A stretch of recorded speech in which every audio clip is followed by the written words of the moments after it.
Okay, the mics are on. We're gonna turn them. We're gonna get them hot here in a minute. We've got 1, 2, 3 minutes. Jimmy, you're on. 3 minutes. You're on. You're in 3-minute commercial spot. It'll be 10:32 when you air, sir.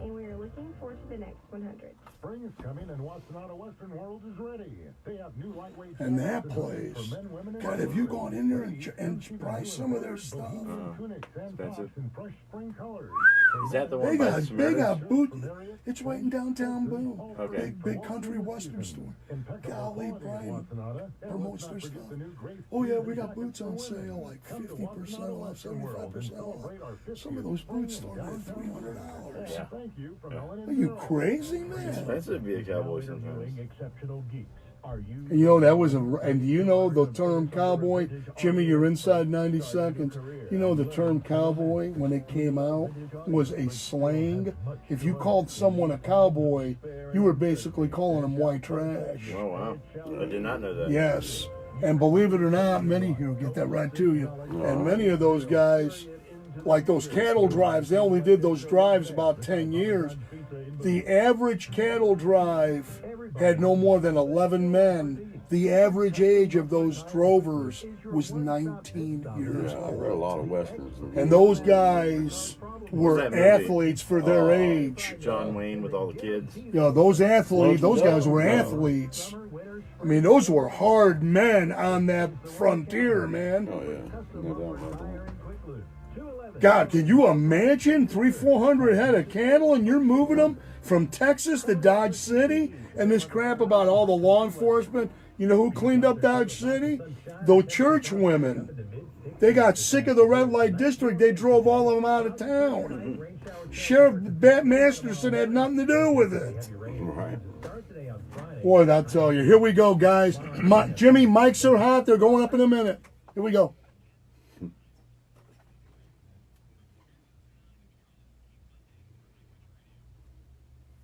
Good morning, folks. Welcome to another episode of Recovery Talk, a show that tries to bring hope and help for hurting people. We appreciate you listening to us every Thursday here at 10:30.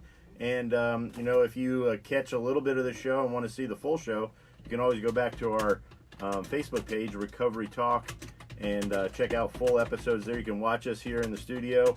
But my name's Jim Quigley, and I want to give begin the show by giving a shout out to our sponsor, which is the business of Freedom Auto Tech. Freedom Auto Tech is a professional mechanic shop here in town that exists for a dual purpose. One, to give you professional service for all your mechanic needs, your auto needs.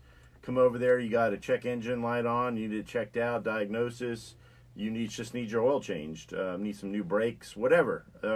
Summers or springs, spring is here, right? Is it here? Is it official that we can say that? Truly. So spring is here, and summer's on its way, and we're doing some, checking out your AC and whatnot. Anyway, give them a call, and you can know that all the profits and proceeds that come to Freedom Auto Tech go to support a ministry called Freedom Farm.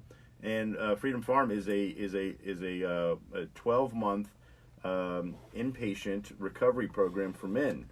So you can go and get good work done on your car and know you're supporting a good cause all at the same time. Kind of a no-brainer. 828-355-4434. That's the number to call if you want to get on the list. They're open for business and ready to put you on the schedule. 828-355-4434. Quick note too, been promoting this the last couple weeks, but April 13th is right around the corner, and April 13th there's going to be an awareness walk for addiction.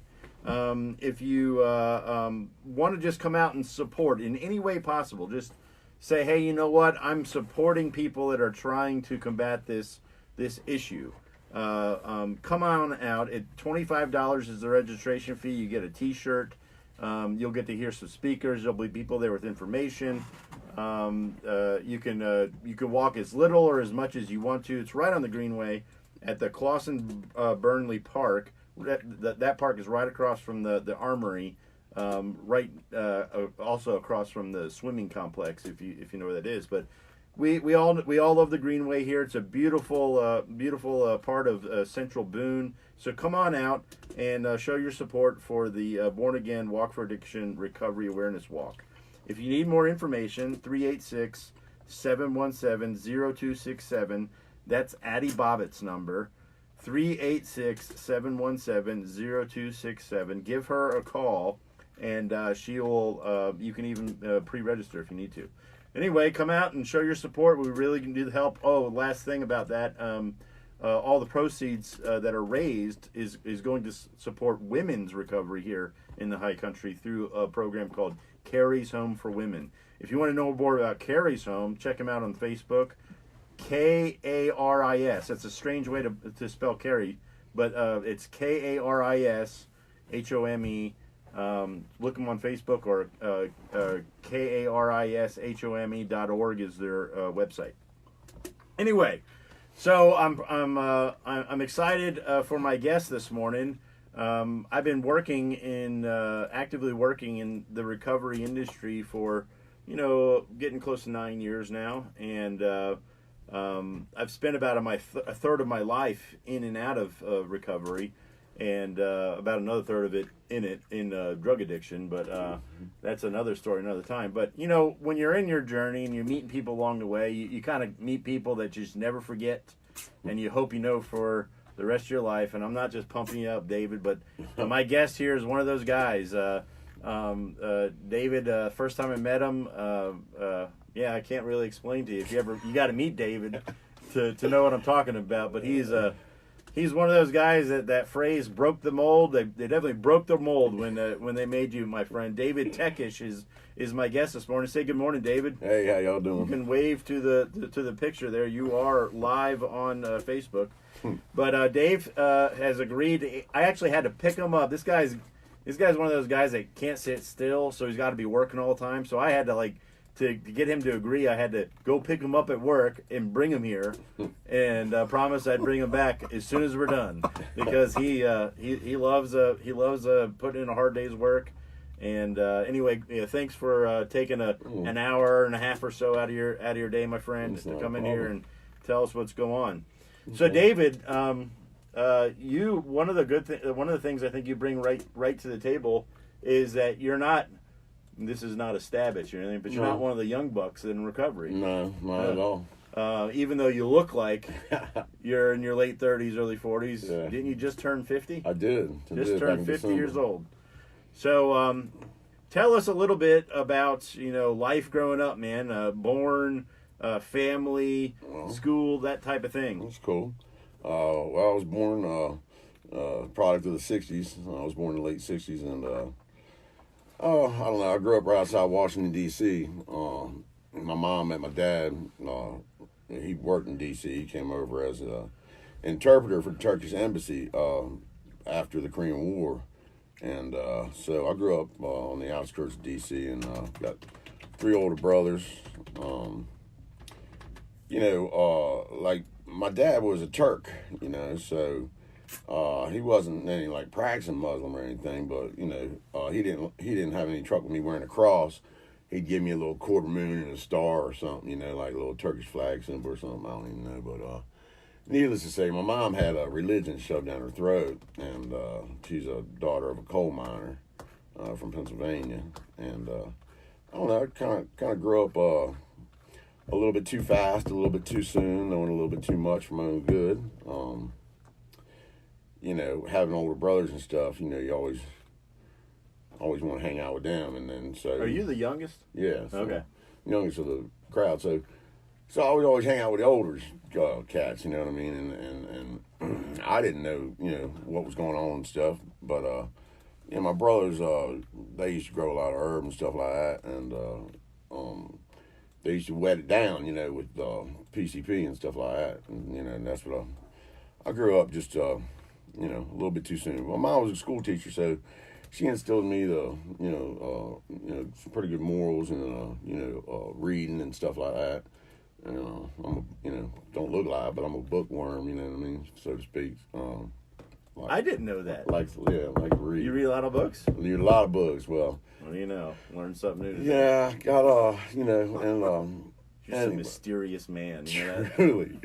So I grew up, you know, with a good, you know, it took me 5 years to graduate, kind of like high school, I guess. When I was driving when I was about 17, and that didn't last long because I got my first DWI on my learner's permit. So that didn't last long, but what do they do to you when you get it on your learner's permit? oh, I don't know. They don't do like they do today. You know, today they would, who knows? They would probably have me on a blow and go for life. But so, needless to say, I went to school down in Bethesda, Maryland, and finally graduated. Supposed to graduate in '86. Finally graduated in '87. And so anyway, I got my girlfriend pregnant back in the day, and my daughter was born in '88. And Amanda Lee, and needless to say, I wish I'd done more. I mean, I grew her up till she was about 5, and then got caught up down on the Eastern Shore, and we were smoking PCP down on the beach and stuff. And needless to say, I went to jail down there, and while I was in jail for a couple of years, they adopted my daughter without my consent, whatever. You know, like I could consent to anything, but. Anyway, so you had your daughter. You were about 19. Yeah, about 19. And then about 24. About 23, 24, I got. You went to jail. Yeah. How long did you go to jail for? I got 2 years, but I only did like 14 months. So, needless to say, when I got out, I was trying to get my act together, but you had all the best intentions. Yeah, I had good intentions and stuff, but I don't know. I just you used to always just get your hustle on and stuff, and that's what I did. I was a chimney sweep for a long time. I started sweeping chimneys when I was younger, and I was a certified chimney sweep, certified wood heat technician, certified wood stove installer, for certified reline tech, whatever. And needless to say, I didn't mind doing that for a living. My brothers, like anytime they needed something done, they'd say, "Let David do it. He'll do it." He'd do anything, not like Mikey or something. So, if they were building a tree fort, I built the steps of the tree fort. If they wanted a rope swing over the creek, I put the rope up in the tree. So anyway, I wasn't scared of heights. But I went to. I did, I was doing everything I had to do as far as, taking care of business, but I got, wrapped up in drugs a little hard when I was younger. So, needless to say, I got in trouble again. So I guess I was about 27, 28 years old. And so you weren't out for very long? No, not too long. Just caught up in that PCP. See, when I was younger, everybody used to smoke pot and stuff, you know what I mean? So, like I said, when I grew up too fast, too soon, doing too much, we were tripping on acid when I was 12 years old, And, I'd never smoked pot before, but I smoked PCP, when I was about 12, 13 years old, you know what I mean? It was, whatever. So my brothers used to shake it down, and needless to say, that wasn't a good start to my childhood, but I've never been around it, but I've just heard horror stories about that. Well, they used to sell little vanilla extract bottles and stuff, and we'd wet it down in a mayonnaise jar with whatever, parsley, homegrown pot, whatever. Anyway, so when I got out of prison, I got in a pre-release center and up in Rockville. That's where they let you out a little bit early, and then they make you spend a couple more months, or like 9 months in the pre-release center. So, they take a third of your money, they let you save a third of your money, and they want a third of your money, for living there. Were they giving you any kind of support about drug addiction or anything like that? No, they would just breathalyze you, and they put the 12 panel on you if they thought you were getting high or whatever. And this was when you were like 20? About, I don't know, I was about 29, almost 30 years old. So you got in trouble again at 27? Yeah. And then got out again? And this is like a re-entry type scenario? They try to get you back in the swing of things. And let me ask you this as a personal question, like, how are you in your own mentality as far as drugs go? Did you think you had an issue? I always knew that it wasn't the best thing for me, you know. But I grew up in the era of everybody doing their thing, so you know, it never really struck me as a problem until I started, you know, being forced to live in a bathroom and stuff, which is what jail is. So anyway, so I moved from when I got out of PRC. I met this chick. Probably not a good idea to meet some chick when you know, when you're in a program like that, you know. And I don't know what she did. Supposedly it was a DWI, but I don't really send you to, you know, do that kind of time when you get a DWI. She probably ran somebody over and killed her or something. I don't even know. So needless to say, I moved down to the beach, and like my friends tell me, you know, why'd you bring Sam to the beach? You know, why'd you bring this chick with you? You know, I mean, I liked her and stuff, but probably wasn't a good idea. She drank a lot. How old were you? About 30. 30? Yeah, moved down to South Carolina. South Carolina. Yeah, my parents had a condo down on the in North Myrtle Beach, and you know, so needless to say, I was climbing trees back then. And when I got out, I was friends of mine taught me how to climb some trees when I got out of prison, and you know, so I had a little knack to it. You know what I mean? And I didn't really fully develop, you know, some skills until I moved down to South Carolina. But it wasn't long. I started moving business down there, and then my girlfriend got pregnant, and So this would be child 2. right, child 2. And So look, we got a break coming up, Cool. but South Carolina, 30 years old, child 2 on the way, and Right. that's we'll pick up the story when we come back. That's good. Folks, stick with us. We'll be back in just a few minutes. I don't know if We'll get thrown out by that. I'm just giving them 2 minutes, 1 minute, No, 30 that's cool. I don't seconds. know what's going on. I don't know if I'm doing all right or what. You're doing great. fine. You're doing great. Doing great, Morning. dude. You got a couple Doing people fine. that are watching. It's a lot of great information. Yeah. You're doing fine. You're doing great. I don't know. Just Building supplies location. seemed like a lot, you know. I don't I'd know. like to go to D.C. I'd like I would like to go like to the museums and stuff like Yeah, that. my brother's just in the zoo. If you ever go to the zoo, my brother's done a bunch of sculptures and stuff. There's a big Really? tree in front of the zoo. It's got a Are you bunch serious? of Really? animals carved in it. Yep, carved some animals and stuff. You know. And he did a big bee and a flower in the bug museum or whatever it The is. Tekesh family are some art. Your guys are artists, aren't Yeah, you? my brother's an artist too. My brother Mark, he's got his doctorate in landscape architecture. Are you serious? Yeah. Wow. Well, I didn't even think he could do that, but he builds like dry ponds and stuff out of tile. Boy, that is a It's talent. It's crazy. New home and garden center in Mountain City on Highway 421, right by the garden barn and the armory. You can't miss it. Flicks off the chain too. Make those wreaths. Yeah, been spinning wreaths for a long time. Anything that's got something to do. I seen a picture of Bonner today with that guitar. Yeah, the wood. Yeah. And I didn't really notice that. I mean, it looked like he was playing a piece of wood. And then when I look back at it, the inner, you know what I mean, like the heartwood of the thing was like a guitar. It did look good. Yeah. So Got time, Jimmy. You got 2 minutes after the spot. I hit him with I don't know what I even said to him, but I was gonna hit him back with hurry, paddle faster. I hear banjo. You know what I mean? I didn't, Oh my God. I didn't want to. You guys remember that movie Deliverance? Oh, yeah, man. That was a great movie. Yeah. So I didn't want to hit him with that though, because I haven't even It'll talked. give you nightmares. You know, for real, the guy at the end of the movie, the sheriff, for real, Yeah. he was the sheriff of that county. Oh, really? He was retired, Right. and they basically were wanting to shoot it there. And how he came about was that he had been in that area for almost 20 some years. They knew him and they trusted him, and he said, think you guys need to have me around to make sure the locals understand you're just there to make the film, because they were a very private sector of people. And so he kind of, was kind of the liaison between the people and all, and where they could shoot and Yeah, all they that didn't stuff. actually want to get shot. He kind of picked where they could film without disturbing these people, and at the end they decided to give him that opportunity to be on as a thank you, and I'll tell you, he played it perfect. Don't come back here no more.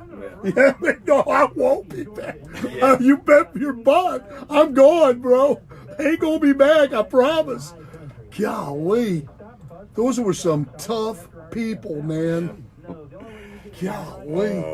I didn't think Ned Beatty would ever get another job. Oh my gosh. Now I'll tell you what, man. I'm telling you what. It's kind of like I had a friend of mine lived in Louisiana. We got a minute to go right after this spot, Jimmy. Okay. And he told me flat out. He said, with those Cajun people, you stay the heck off their land. They ain't gonna ask questions. He said, you think about it, you're out in the Everglades swamp, you could disappear real easy. Absolutely. You don't mess with those guys. I said, well, are they friendly? I said, oh no, they're okay. You just don't mess with them. And you leave their privacy alone. Who's that? Hey, Jimmy, 25 seconds, Well, guys. you heard me. Oh, yeah, right. Was that next weekend? Yeah, April 13th. 20 seconds, Jimmy. There are no particular I'm going to turn on the mics at 10. Let me pot them down. or surrounding counties. To find out And then we'll get you guys going. call Jessica.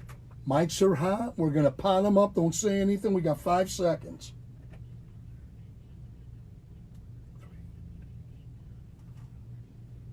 Welcome back to Recovery Talk. Just We were talking about deliverance during the break. We had an interesting off-air conversation just now, but anyway, Recovery Talk. I want to give a little shout out before we get back into David's story here to our show sponsor, which is Freedom Auto Tech. Freedom Auto Tech is a local mechanic shop here in town that exists to give customers good service to the cars, at the same time support a recovery ministry for men, which is Freedom Farm Ministries. They are a professional shop, so don't have in your mind that we got a bunch of guys that are like in early recovery coming and working on your cars. That's not what it is. What it is actual mechanic. He has a helper, and we got professional equipment, professional diagnostic equipment. Give you a professional service and at a good price, and you can even get warranties on your parts. 2-year, 24,000 mile warranty. That's parts and labor anywhere in the country if you get a part from us. So give them a call if you have an issue with your car. You want to have some basic maintenance done. Anything. 828-355-4434 is their number. 828-355-4434. Call Freedom Auto Tech and get put on the schedule if you need some work done to your car. Also, another reminder about the Born Again Walk for Addiction Recovery Awareness Walk. I guess that's a little tongue-tied there for me, but yeah, there's an awareness walk. What this is that anybody that's interested in showing their support visibly for recovery, for the people that are on the front lines of trying to help people out that are trapped in the bondage of addiction. This is a way to show your support. Come out, $25 registration fee. Registration opens at 12:30. The event will go till 3 in the afternoon. There will be all kinds of things, a speaker, there'll be booths to go and talk to people. You'll get a shirt with your registration fee, and you can walk as little or as much as you want. You don't even have to walk. Just come out and show your support. If you need any more information, 386-717-0267 is Addie Bobbitt's number. So call Addie at 386-717-0267. Last thing, this is going to be at the Clawson Burnley Park off the Greenway, which is the park right across from the Armory and right behind the swim complex. Saturday, 12:30 registration begins. The event ends at 3 o'clock. Come out, $25 registration fee. And all the proceeds are going to help women's recovery here in High Country through Carry Zone for Women, which is a small and upcoming recovery program here for women that and you know what, Dave could probably tell you, I know in my circles, recovery is needed across the country, but man, women's recovery, there's even fewer of those places. So why don't you come out and show your support? So Dave, you're 30. You have another child on the way. You're in South Carolina, and this is something I know personally because we're friends. But Dave loves trees. He is an arborist. I guess you're an arborist. Right. He loves climbing trees. He loves trimming trees. he knows everything about trees. So he's telling you he's learning how to climb and all that kind of stuff. This is one of his big passions. So you're into tree work, got your own business going on, South Carolina. Pick it up for there, my friend. Yeah, well, when I moved down there, I worked for this cat, Richard's Tree Service, and really funny. His name was Richard Palmer. I'm not saying anything about that. I'm just saying that's his name. But anyway,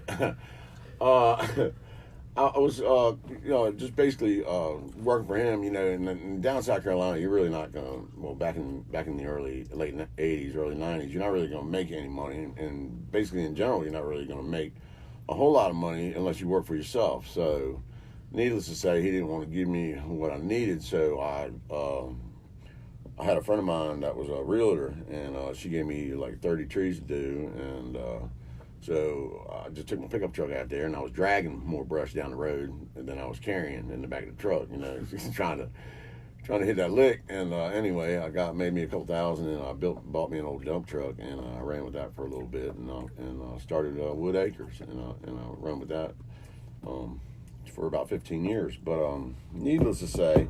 So you had a business going for like 15 years. Yeah, it was good, Made $1 million, drove 1 million miles. But, how was your substance abuse during the 15 years? Well, everything was good because at first, because I just got out of, that pre-release thing, and I was trying to build something, and then when she got pregnant, and then I started wondering, about her, because when we first got together, we moved down there, she was drinking too much, and it wasn't really.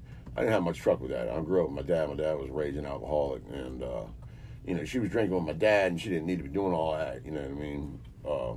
When I would go to work, she'd go and visit my dad and drinking. And then we went to my buddies got married down there. We went to his wedding, and I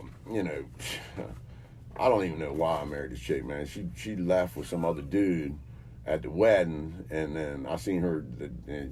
The guy drove give her a ride the next day, and I don't even know what I was thinking. Probably wasn't thinking, you know what I mean? So, needless to say, my boy is 19 now, my oldest, and I don't even know if he's mine, but I don't really care. I've grown up anyway, so, but she just, needless to say. You can tell there's some hurt back there. Right.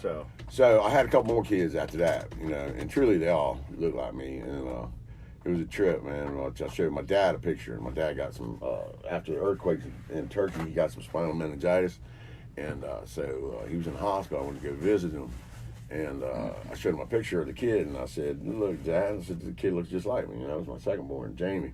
And he said, man, that picture don't look nothing like you. He said, that boy looks like me. He said, any kid you got after this is going to look like me, right? And sure enough, died the next day. But he was a character. But and he was telling the truth too, because I had Jesse after Jamie, and he looked just like my dad, spitting in it, chip off the block. So it was cool, man. But I just I did everything I could, man, and ran a good business for years. And then the 08 hit, and I wasn't in a good way. I had been drinking a lot, smoking crack. Wasn't a whole lot down south, as far as other stuff.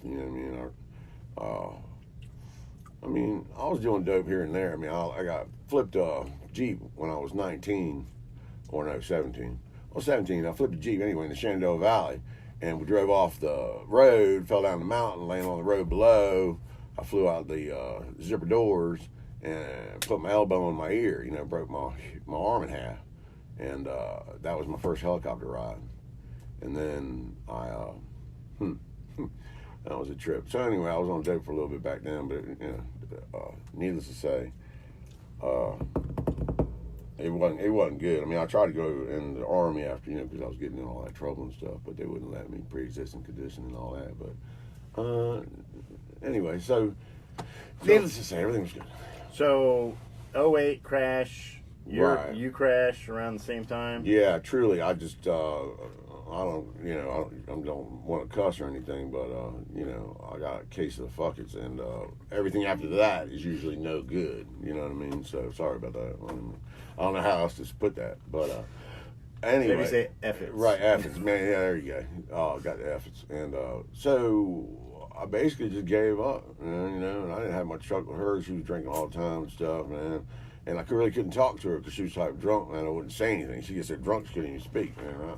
So was there any attempts at any kind of recovery? Yeah. Or, Yeah, it was, man. I went to this place called the Owl's Nest over there in Florence, South Carolina, and when was that? that was probably 06. Okay. Yeah, and I tried to get a grip because I was just making too much money for my own good. I didn't, and things, I don't know, man. What about after the crash when things are bad? You try to get.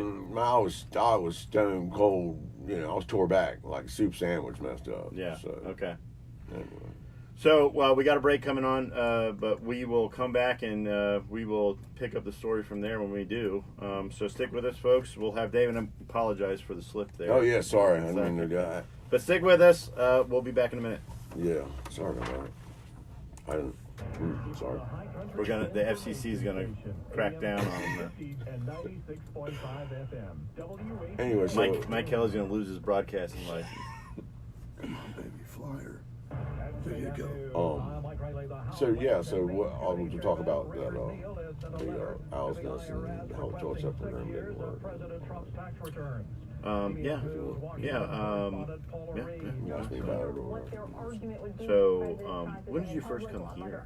that was what was it, 4 years ago? Yeah, maybe. I think it was maybe 15, 6, 14. How old were you in 08? In 08, I was 39. No, I was 38. 41, right? I guess No, 40. 39. 40, Yeah. I'm doing backwards math in my head. 39. 39. Yeah, so basically I went to the Owl's Nest, and that was that 12-step program, and what in the world was that guy's name that ran that joint? And that man, he was a twisted soul, but he was good people, but he was twisted. Steve Shaw, and he would just take advantage of women, because they had a little women's program, with the thing, but they had us all together pretty much. That 12 steps, man. Did you ever get into outside fellowship, like on your own? Like, yeah, I mean, I could go to meetings and stuff like that, but like I said, I never had no realization of God, and It happens, man. When you run in there, they tell you, God is your understanding, man. I didn't understand what my problem was, and I didn't know God, and so it was like twisted. So it was trying to make sense of some stuff, because I'd never been in a church in my life till I came up here, foot in church. Got married on courthouse desk, never went to a church. You know what I mean? So anyway, I think I know. We don't have. Yeah, I'll lead you in to where you're mentioning 12, but I don't want to go in the timeline. I don't want to go too far because it was 06, right? In 08, you kind of just soup sandwich, right? Right. So I want to kind of I'll mention the Owl's Nest thing, and but I want to. See, people don't know. People don't understand how you could easily fall into that. It's so easy to just fall into a situation like that, and it's so hard to get out of. And as hard as you try, it seems like the devil's just defying you. You could laugh and say, you're crazy, but I'm telling you, man, it's like Charles Stanley said one time during his one of his great sermons.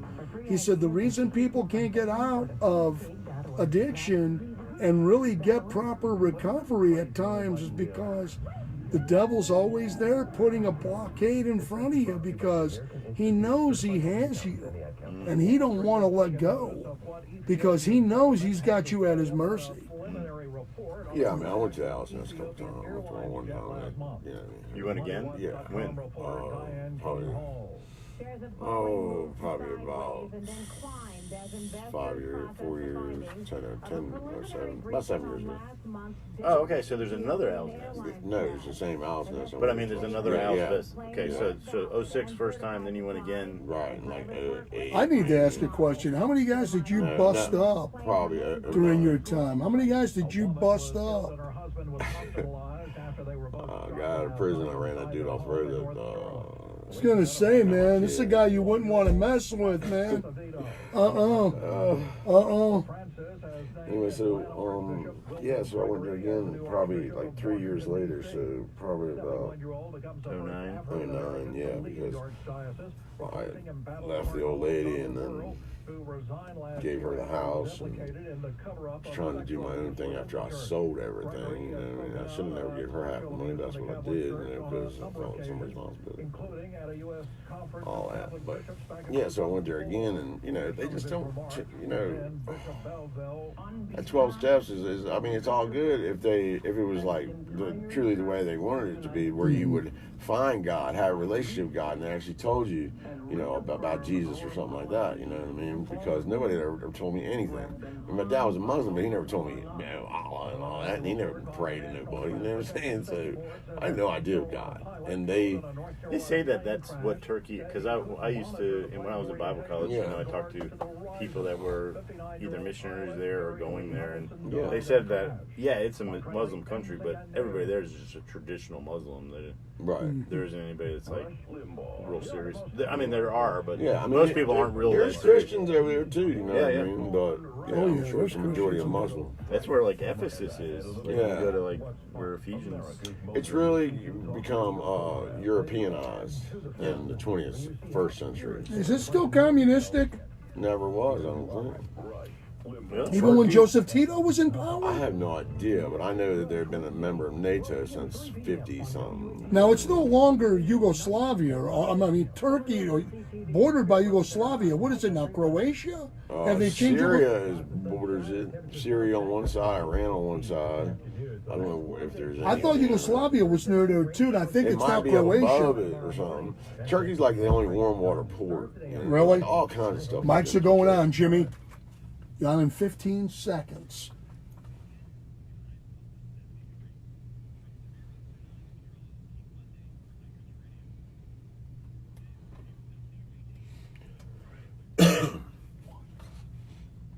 Welcome back to Recovery Talk, show that tries to bring hope and help to hurting people. Our show is brought to you by Freedom Auto Tech. Freedom Auto Tech is a local mechanic shop here in town that exists to give its customers the best service possible. You can even get warranty on parts that are bought there, 2-year, 24,000-mile parts and labor warranty. That's nationwide. But you need to know as a customer that all the profits and proceeds are going to support men in recovery through Freedom Farm Ministries, which is a 1-year program for men here, right here in the high country. So if you got a problem with your car, you got check engine light and they'll knock under the hood, or need some brakes done, or any regular maintenance, give them a call. They're ready to service all your mechanic needs. 828-355-4434. That's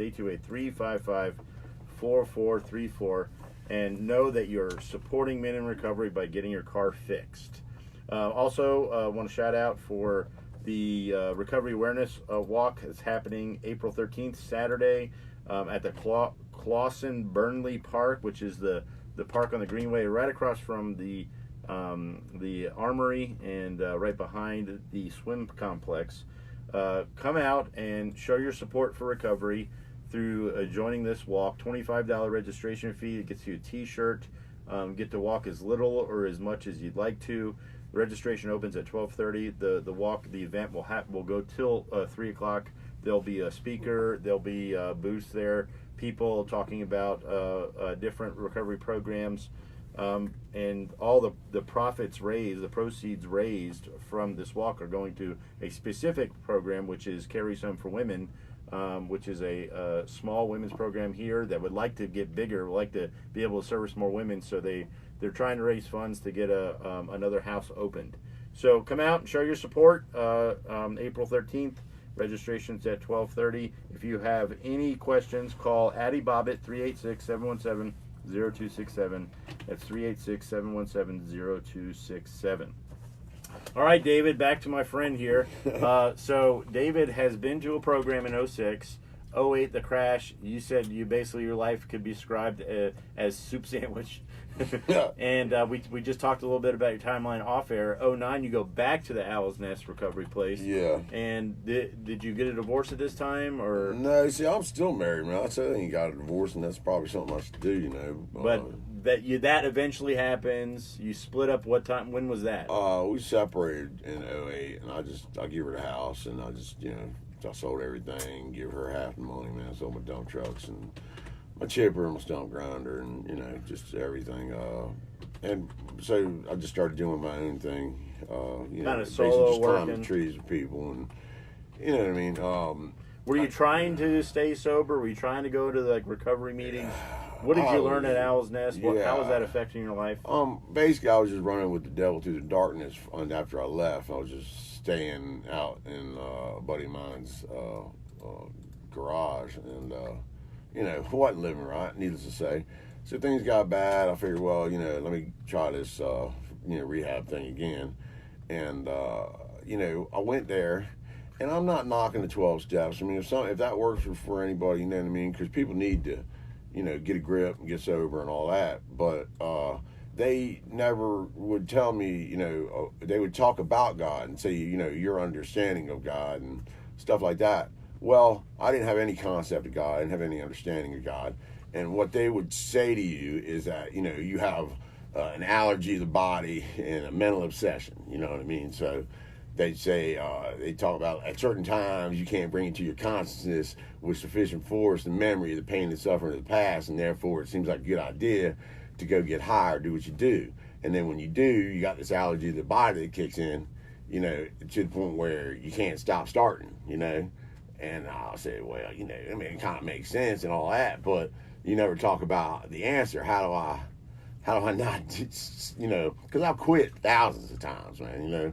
Things get bad, be tore back, man, I ain't doing this no more. Boom, wake up the next day, you know, off to the races again. So, you know, I tried at meetings and stuff like that, outside meetings, and, you know, you got a bunch of old timers. I'm not knocking it now. You got a bunch of old timers going, man, all you got to do is choose not to use. You know what I mean? Well, Bo, if I had a choice, man, in the matter, I wouldn't be sitting at the freaking meeting. I wouldn't be getting high. I wouldn't be tearing my life back. You know what I mean? So basically, I was just glad I'm just glad that I have a relationship with Jesus. Is all I would say, because now I have a choice. You know what I mean?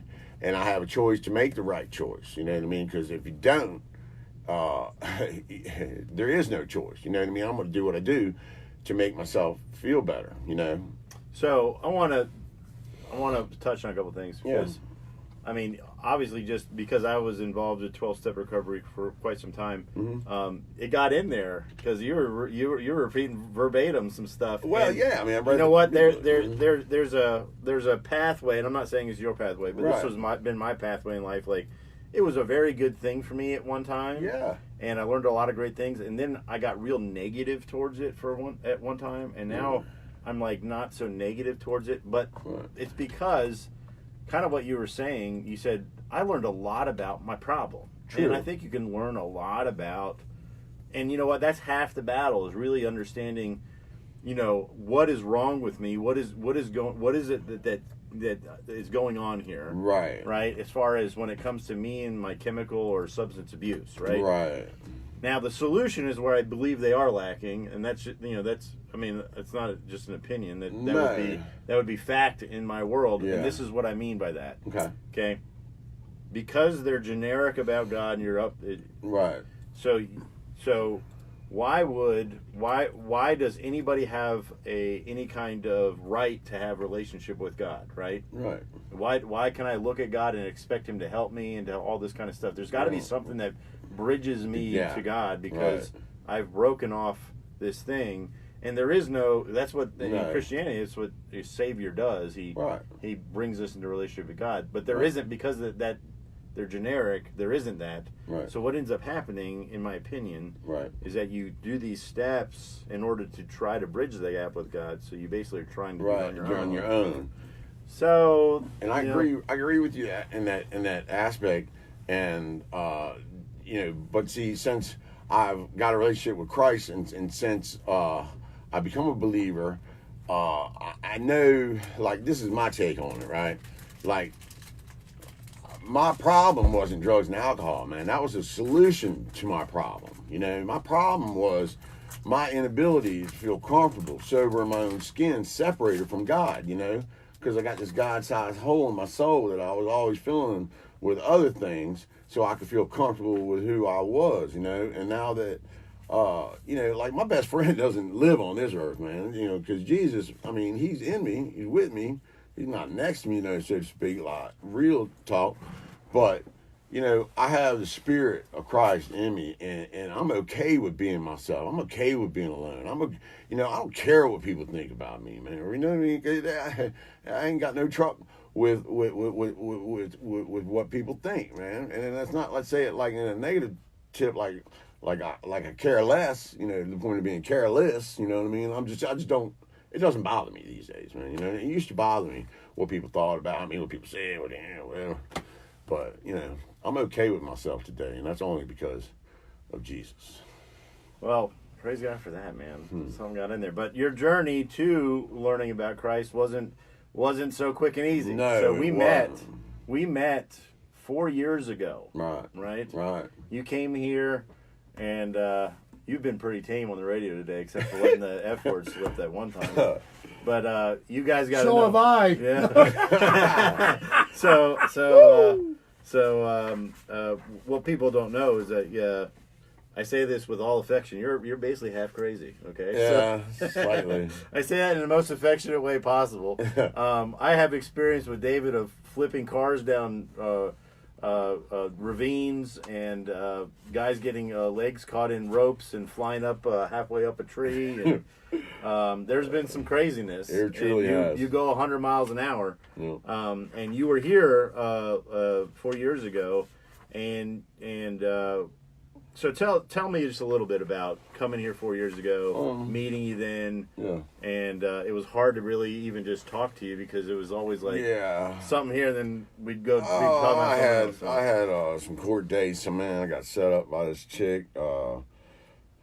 Well, see, she was a narc, junior narc, whatever she was. She was just trying to get high. She was a dope fiend, and so she was wearing a wire on me and tried to get me to sell her some of my geladas and stuff like that. And I had some Grey Ghost, some morphine, 100 pills, whatever. But needless to say, I didn't sell her anything, you know what I mean? Because I didn't want to sell her my dope. I wanted to get rid of my dope, you know what I mean? But my buddy had left some, we were shooting morphine, and he had left us some on a beer can, little seconds and stuff. So I filled her up a needle and, gave it to her and stuff. And she dropped $20 on the floor. And I mean, I didn't know, whatever. So needless to say, I got in trouble again. And then they found a gun in my trailer. So I got a gun charge and distribution charge and whatever. So, I was facing time last time I come to Freedom Farms, and I was, basically I'm trying to beat a court date, man. I'm like, not crazy about living in jail, So look, we got a break coming up. Then we're going to finish the show out. Okay. But you came here last time, just for everybody that's listening and watching. You came here last time really because of legal issues. Truly. And you're trying to get a little bit of leniency there. Right. But something happened to you when you came here last time that brought you back for a second time. Yep. We're going to pick the story up when we come back. Cool. Yeah. It'd be a good way to wrap it up. It'll be a good way to wrap it up. You'll have like 12-ish minutes. Cool. My mom says that she is okay with you. My sister, they're loving your story. Yeah. My mom just said that she missed the first 10, 15 minutes. She'll have to go back and catch up. Cool. And Faith just joined too. Hello, Faith. Hey, Faith. That will pull and align your car's frame back to the factory specifications. So whether your car, truck, or SUV, I'll just wrap it up. I mean, you can talk about, like, contact Hampton's Body Shop and Record Service. what happened. Just tell them what happened. Yeah. Yeah, just tell them, I mean, You're doing great, dude. You're doing great. Doing great, You're doing bud. fantastic. So don't worry about it, and you'll be able to see this later yourself. You can watch the whole thing. I did something I hadn't done in a long time. I kind of froze after one of the commercial breaks. That's because he was talking about Well, we were talking about deliverance. Yeah, I was. Well, like I said, I did. guys, I was traumatized by that movie. So you just brought up some PTSD, is what you did. Yeah, Well, that was that Dolan Band. I mean, it but was, that was cool though. and you think about it, in the era that came out, 1973, that was almost a no-no to even have something like that on film. Yeah. But you have to understand, too, that was also the era where people began coming out and expressing themselves, how they felt, who they were, what they were about, and a lot of the World War II generation, our parents couldn't live with that. They couldn't accept it. Right. And that's why there was that conflict. You know, that's what that movie, with that song, Walking on the Sun, my daughter couldn't understand the lyrics. I said, what they're doing is they're criticizing my generation because we revolted against our parents. Now we've turned into our parents. Here you go, guys. Right. Welcome back to Recovery Talk, a show that tries to bring hope and help to hurting people. We've had my friend David Tekesh with us, and we're going to finish his story out here in just a second, but we've got to give a shout out to Freedom Auto Tech, which is a show sponsor. Freedom Auto Tech exists to give you good work on your vehicles, while at the same time you can know as a customer the profits are going to support men in recovery through Freedom Farm Ministries, a one-year program for men here in the high country. And don't forget about the Recovery Walk, the Recovery Awareness Walk, April 13th.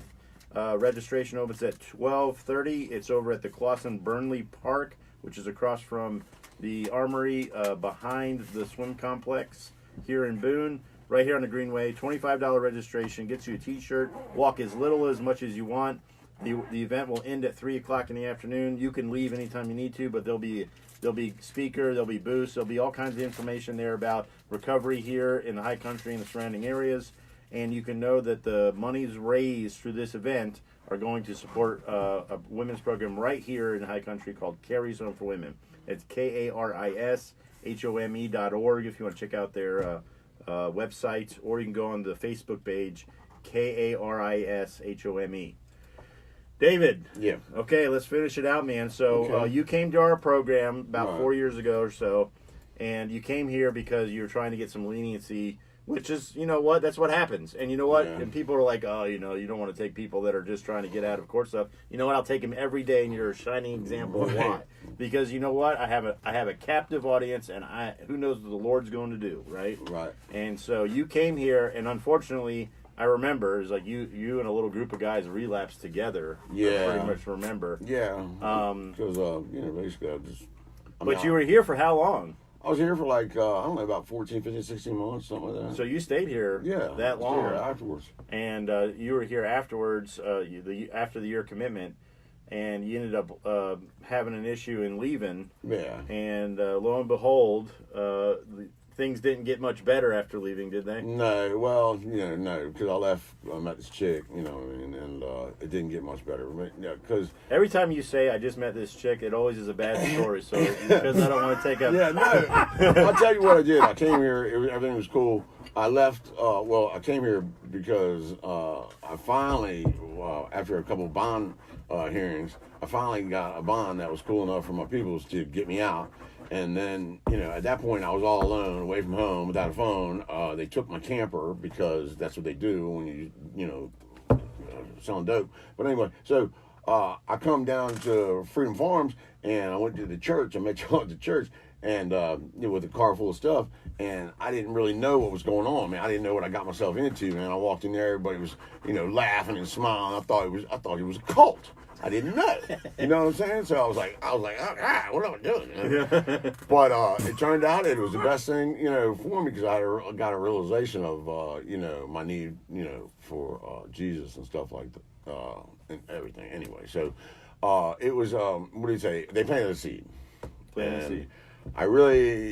It was my first time even stepping foot in a church in my life. I'd never been in a church, so it was all right, but like I said, I just was not trying to go to jail. So, but I knew I liked Boone, I liked the mountains.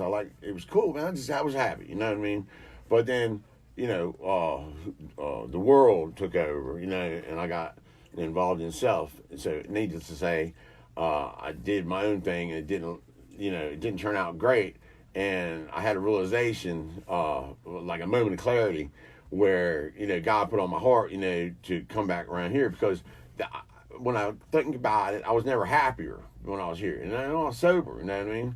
So I was living in my camper, isolating, sticking needles in my arm, you know what I mean, just very unhappy, you know what I mean? I didn't have no zest to life, I didn't care if I lived or died, for real, This was after leaving Right. you got into that state. So I come back, and plus I had like this, I don't know, what do you, a midlife crisis or something you want to say? Like menopause or something, I don't know. Like, I was turning 50. I was like, man, dude, you got to get some help, bro. Yeah. So I didn't really know where to get some help, and I knew.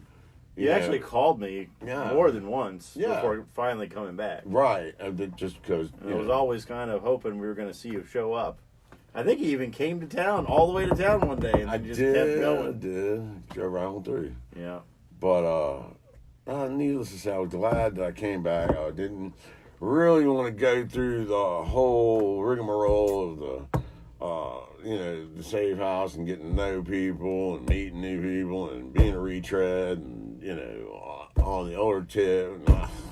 And, but it is the best decision that I made because now I have a relationship with Christ and I have trust in Christ. See, that's just that faith that I didn't have before, Mm-hmm. Like, how are you going to believe in something you can't see, you can't, look at it, whatever, but I see, it doesn't, I don't feel that way because I feel the Spirit in me, I feel God's presence in my daily walk, and I don't see, because I've hurt myself so many times I don't even want to get into it, climbing trees, doing things, and I always thought I would need some dope, you know what I mean, to get by, to make work, pay my child support, not get back to jail for that and all that. So, but God's given me the strength, man. He's just, it's just been one blessing after another, man, and I just got to give God all the glory because it ain't of me what's going on in my life. It's just I'm grateful for the help Freedom Farms gives me, man, and it's given me. And How long have you been back this time? Right now, about 120 days, maybe 100 something, more than 100 days, Okay. So, and in that time, guys he just works miracles. See, my buddy Mike Fletcher with Fletcher Construction, he gave me an opportunity to, when I come down from restoration, to work with him, and through that, I paid off my child support. I paid off some monies that I owed ADSAP for that DWI I got a while ago, and just basically get caught up on my bills and start paying my truck off that I give y'all for my. Yeah, but thing. Folks probably don't know is that you were so desperate to get in, you were able to raise some money from some relative, and you didn't have enough to make it to where you needed to go. So what he did was he gave us his truck. He said, "I'll sign my truck over to you, give the title," and that's what he did, and that'll give me, get me to where I need to go. And so we've just held it. Right. We made you sign it over. You didn't want to, but I was like, "Look, buddy, if you're going to run, I have no recourse." Right. So, but anyway, so your truck's been sitting in the parking lot. We haven't driven it; it's just been sitting there. It's all good. And you have made in just a month huge strides into getting that thing back, and you'll get it back this weekend, won't you? Yeah, I'll get it back this weekend. So, that's cool. And you said work for Mike Fletcher Construction. Mike's another success story from the program. Right. He graduated about 5 years ago. Yeah, man. When he last time I was here, I don't know when it was, but when he put his hands to the plow, working, and Mike's a hard worker, man. He's got a steadfastness about him. He's a great mason. He's a good carpenter. He's got amongst many skills. You know what I mean? Yeah. And he didn't look back though. He stayed in the program for what, almost 3 years or something. He did. He lived with us for past his year commitment about another 2 years. Right. Until he felt safe to leave, and he's currently employing you, another graduate of the program. Two. And Drew's an old graduate. He's a graduate, and then Nick. You and Nick were currently in the program. Right. So Mike is, and he said that that's his way of trying to give back. He's like, obviously, they need to work. Yeah. He's not going to just give them a job for nothing. But these guys are there working, and they're in a safe space working for a guy that has said, you know what, I don't want to live that way anymore either, and he's being blessed tremendously. He's a shining example of what can happen. What can happen when you have just trust in the Lord. So Dave, we got like a minute and a half left. So currently, what's life like now, man? I know you said you feel living in spirit, but like, tell us practically what's life like right now. It's good. I mean, living with a bunch of guys in the house and all that. But I'm not home much, and I sleep a lot because I'm just trying to work hard to, you know, I'm not, and I enjoy Bible studies and everything like that. I just know that I have some desires, and God's been filling my desires. You know, He's just, I can't even tell you what God's doing in my life. I prayed to get a job. I got a great job. You know, the Lord knows I love to climb trees. He got me a great job climbing trees with, now I'm going to have benefits, paid dental, everything, paid holidays. And, it's, So that's fairly new. It just happened. it just happened. But, it's just, oh man, I got all kinds of work to do on the weekends and stuff. You know, it's just, I couldn't say enough. Probably could have fill up another half a show at least with what's going on, but unfortunately we're down to the last 20 seconds or so. So that's cool. Dave, thanks for coming in, man. Hey, thank We you. actually have a comment here saying that we should edit this to make a video without the commercials and show it to people. That's how much people enjoyed it. Yeah, So, cool. Thanks for coming on, folks. Be with us next week. I'm gonna have a friend of mine up. I'll introduce you then. But anyway, it'd be a great show next week. All right. But we'll see you next Thursday. Great show. guys. Cool. I want to say friend up from Florida, but he's living here in North Carolina. Is he? Give me that phone, right? So, Is that the guy you were big buddies with? well, so we